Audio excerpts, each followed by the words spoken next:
મુશળધાર વરસાદે ઉત્તર ગુજરાતના ખેડૂતોને બરબાદ કર્યા છે।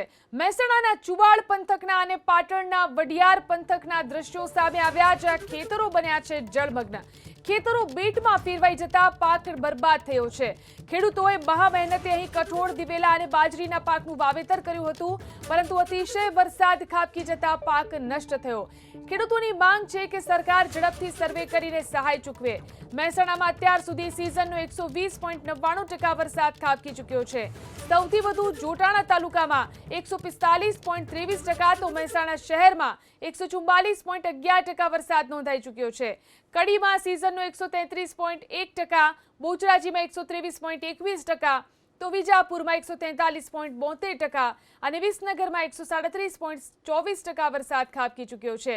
તો આ તરફ પાટણમાં પણ સિઝનનો 105.2% વરસાદ વરસી ચૂક્યો છે।